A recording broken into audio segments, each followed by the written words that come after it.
Hi, I'm Brian. I'm Derica, and you're watching City Stunning Brews. Today we're making banana wine, which involves, crazy enough, bananas. Now, to do this, we're actually going to be using two different kinds of bananas. Now, I don't mean varieties. I mean, one of them has been peeled and frozen because they were starting to go, and we knew we were going to make this just not that day. And the other one are whole bananas. So the first thing I'm going to do, Peel and all. yeah, peel and all, is I'm going to dump out the frozen bananas, which are really Gross. sticky, They're gross. pretty gross looking, and still partially frozen. And why did we not freeze them? Well, I'll be honest, because we forgot, and because somebody is going to do it this way, and it's okay, because these are going to get boiled later anyway. First, let me get rid of this. Okay, the frozen bananas, I'm not going to even bother cutting, because their cell walls are mashed, mutated, whatever.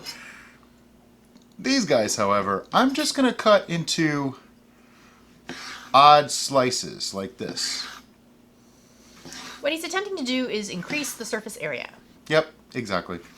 And yes, the skins stay on for this. Sounds strange, but it's part of the process because there's a lot of sugars in the skins. There's also a lot of nutrients for the yeast in the skins, and it's just good for it. So So what we did to prep these is we made sure to take off any stickers or other foreign objects, and then I washed them in cold water by just using my hands to rub off any debris that might have been on the peels. right, because as we said, they're going to be boiled. So you want them clean, but you don't necessarily have to like sanitize them. And it's probably going to be really boring watching me cut all this up. So I'm just going to cut the rest of this up and throw them in. Oh, one word about ripeness. You want them to be at the point where they feel a little squishy. You see a lot of brown spots, but it's not totally brown. Okay, because you want them to be ripe, but not like mush, because that's just gross. See you in a few. Okay, so we have our bananas all chopped up. Now I'm going to get a pot. And inside this pot, we have a boil-in bag for making beer. Or for, making banana wine today. And what it's been sanitized in... The red bucket of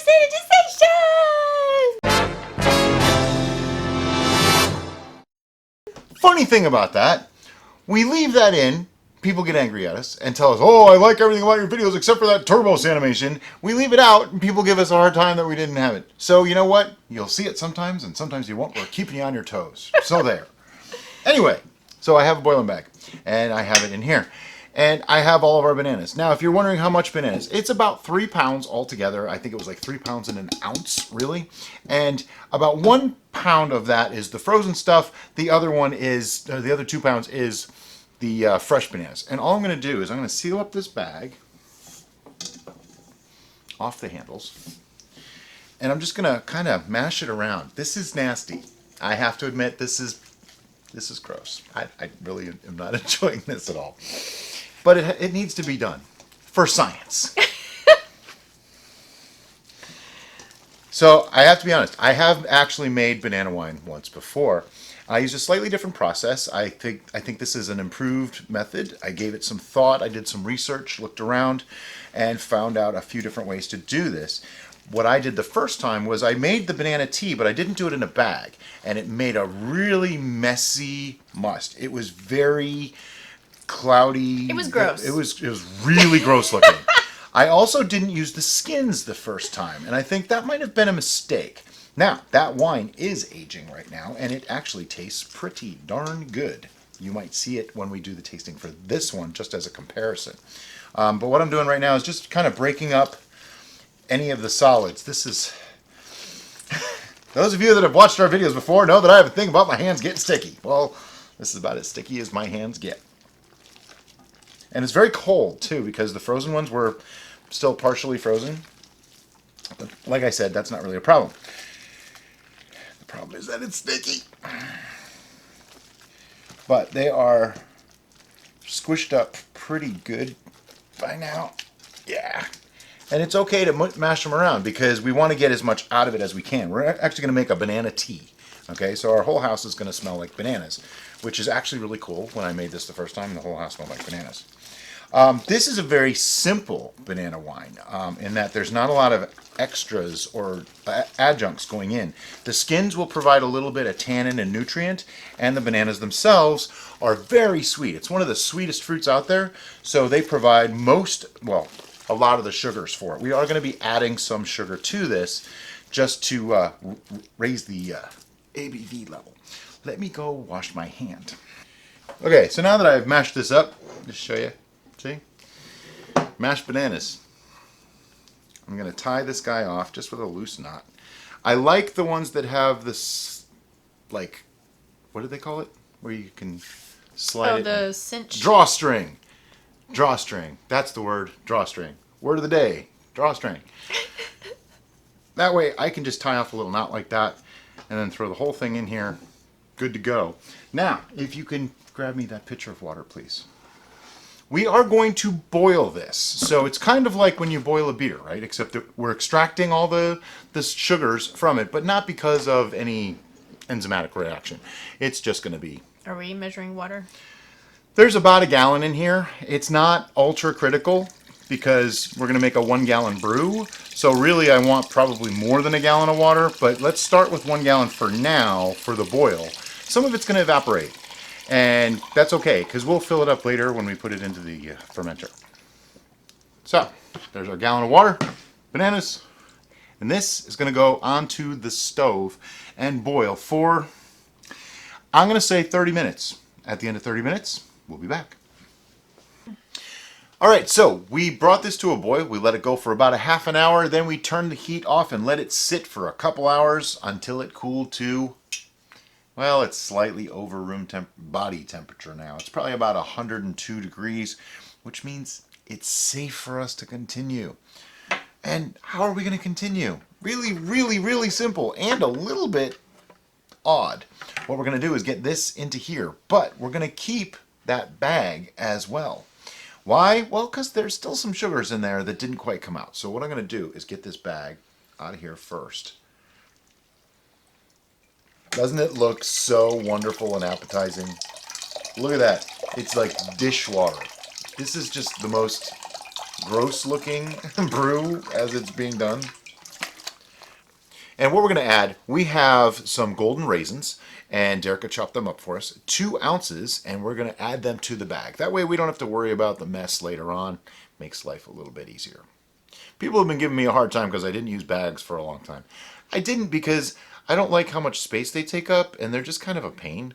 I mean, you say it's not as much of a mess. Well, it's still as much of a mess. It's just easier to do the rough rack. Type of mess. Yeah, it's just a little easier to do the rough rack. Then I'm going to take the rest of the dishwater, and I'm going to pour it into here. But tell me that doesn't just look like dirty dishwater. All right, so it's all in. Now, because we don't really know how much sugar to add to this, I'm going to take a reading. The liquid at this point may look entirely unappetizing, but it smells wonderful. You didn't see that. Okay. I wasn't expecting a great amount of sugar to come out of this. I got a 10-18, which means you could actually ferment this just like it is, and it'll come out to like, I don't know, maybe like 2%. Not really the way I want to go. So instead, what we're going to do, we're going to add some sugar. Okay, so since we had a 1.018 original gravity, and I want something like a 1.120 with this, we are going to be using Lalvin 71B because it does do the fruity ester thing, and we like that. And for this, it's fruit, you know? So, I did some math, and we need about 2 pounds, 3 ounces of actual sugar. And I thought, well, you know what? This is banana. What goes good with banana? Brown sugar, right? So, we actually didn't have enough brown sugar. Whoops. So I'm using 1 pound of brown sugar and 1 pound 3 ounces of plain white sugar. That should give a really nice flavor. Before somebody asks, we actually mixed 2 different packages of brown sugar, so it was mostly dark brown with a little bit of light brown, in case you were wondering. But it's not that critical. It's moments like this that I wish I hadn't put the bag in. Okay, just gonna, real simple, dump our sugars in. And give it a good mix until it's all gone. I am using a silicone spoon because this is a plastic fermenter. If you use metal, you can scratch it, and if you scratch it, that's a chance for bacteria to form in there and find a hole that you can't clean out. So it's not a good idea. The brown sugar has changed the color, significantly so. It's actually like brown now. Shocker, right? Brown sugar changing the color. Yeah. Who'd have thunk? I do have a little bit over a gallon of must here, so I might be slightly low on the gravity. We'll find out. And again, we're doing this in a 2-gallon fermenter, and there's a good reason for that. I want to have a full gallon when this is done, so that when I put it into conditioning, or also known as secondary fermentation, I have just a little bit of headspace, not a lot of headspace, in a full gallon, okay? So, just going to take our bag and graciously plop it right back in. Now that we have our must all put back together with the sugars in there, I'm just going to give it a little swirl here so that it all mixes together, and then I'm going to take another reading. Now, I know that even if I go a little bit low on this reading, it's all right, because there's still a lot of sugars in the bananas, the solids that are still in that bag. So I know it'll go a little bit higher. There's even going to be a little bit of sugar in the raisins that we added as well. Yeah, a little bit. Well, it's at 1.100. I'm going to go with that because Lalvin 71B is a 14% yeast. This could still have a little bit of sugars leaching out. I'm only 20 points away, and I think it's mostly because I had more water in there already than we thought we did. So we might end up with a little more than a gallon. Oh no. Okay. What's next? Well, this is not going to be a wild fermentation. So as we said before, I am going to add Lalvin 71B. I'm using my general rule of thumb for yeast addition, and also I am pitching this yeast dry. It's going right in. I'm going to spread it around. I'm going to stir it up a little bit more with a spoon.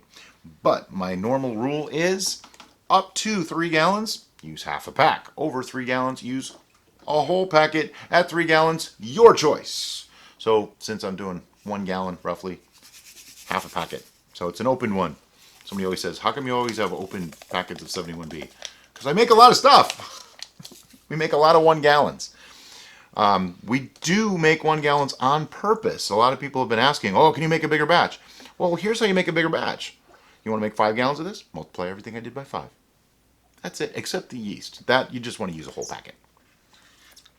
But that's the gist. That's it. You don't really need to. It's not like things change that much if you go to 2 gallons or 3 gallons or 5 gallons. You just multiply it out. It just means a bigger bucket sitting in front of my face when I'm trying to talk to you guys on camera. And it just makes it harder to do.